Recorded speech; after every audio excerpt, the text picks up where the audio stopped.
أعوذ بالله من الشيطان الرجيم. بسم الله الرحمن الرحيم. عما يتساءلون عن النبأ العظيم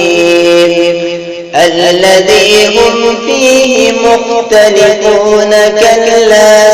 سيعلمون ثم كلا سيعلمون ألم نجعل الأرض مهادا والجبال أوتادا وخلقناكم أزواجا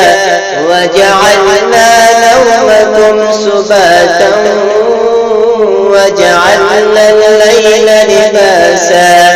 وجعلنا النهار معاشا وبنينا فوقكم سبعا شدادا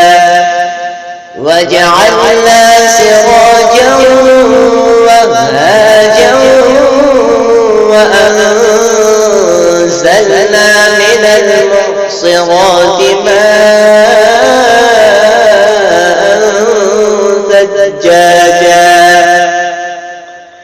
لنخرج به حبا ونباتا وجنات ألفافا إن يوم الفصل كان ميقاتا يوم ينفخ في الصور فتأتون أفواجا وفتحت السماء فكانت أبوابا وسيرت الجبال فكانت سرابا إن جهنم كانت مرصادا للطاغين مآبا لابثين فيها أحقابا لا يذوقون فيها بردا ولا شرابا إلا حميما وغساقا جزاء وفاقا إنهم كانوا لا يرجون حسابا وكذبوا بآياتنا كذابا وكل شيء أحصيناه كتابا فذوقوا فلن نزيدكم إلا عذابا إن للمتقين مفازا حدائق وأعنابا وكواعب أترابا وكأسا دهاقا لا يسمعون فيها لغوا ولا كذابا جزاء من ربك عطاء حسابا رب السماوات والأرض وما بينهما الرحمن لا يملكون منه خطابا يوم يقوم الروح والملائكة صفا لا يتكلمون إلا من أذن له الرحمن وقال صوابا ذلك اليوم الحق فمن شاء اتخذ إلى ربه مآبا إنا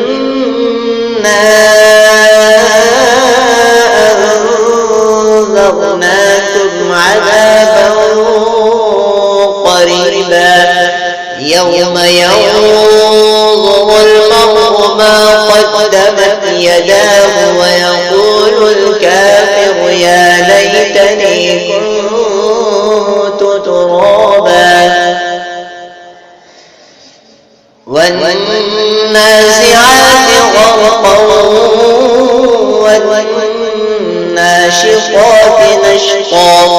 والسابحات سبحا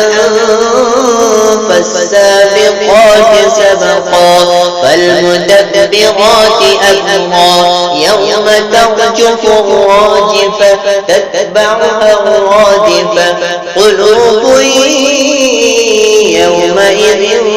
واجفة أبصارها خاشعة يقولون أئنا لمردودون في الحافرة أئذا كنا عظاما نخرة قالوا تلك إذا كرة خاسرة فإنما هي زجرة واحدة فإذا هم بالساهرة هل أتاك حديث موسى إذ ناداه ربه بالوادي المقدس طوى اذهب إلى فرعون إنه طغى فقل هل لك إلى أن تزكى فأهديك إلى ربك فتخشى فأراه الآية الكبرى فكذب وعصى ثم أدبر يسعى فحشر فنادى فقال أنا ربكم الأعلى فأخذه الله نكال الآخرة والأولى إن في ذلك لعبرة لمن يخشى أأنتم أشد خلقا أم السماء بناها رفع سمكها فسواها وأغطش ليلها وأخرج ضحاها والأرض بعد ذلك دحاها أخرج منها ماءها ومرعاها والجبال أرساها متاعا لكم ولأنعامكم فإذا جاءت الطامة الكبرى يوم يتذكر الإنسان ما سعى وبرزت الجحيم لمن يرى فأما من طغى فآثر الحياة الدنيا فإن الجحيم هي المأوى وأما من خاف مقام ربه ونهى النفس عن الهوى فإن الجنة هي المأوى يسألونك عن الساعة أيان مرساها فيما أنت من ذكراها إلى ربك منتهاها إنما أنت منذر من يخشاها كأنهم يوم يرونها لم يلبثوا إلا عشية أو ضحاها عبس وتولى أن جاءه الأعمى وما يدريك لعله يزكى أو يذكر فتنفعه الذكرى أما من استغنى فأنت له تصدى وما عليك ألا يزكى وأما من جاءك يسعى وهو يخشى فأنت عنه تلهى كلا إنها تذكرة فمن شاء ذكره في صحف مكرمة مرفوعة مرفوعة مطهرة بأيدي سفرة كرام بررة قتل الإنسان ما أكفره من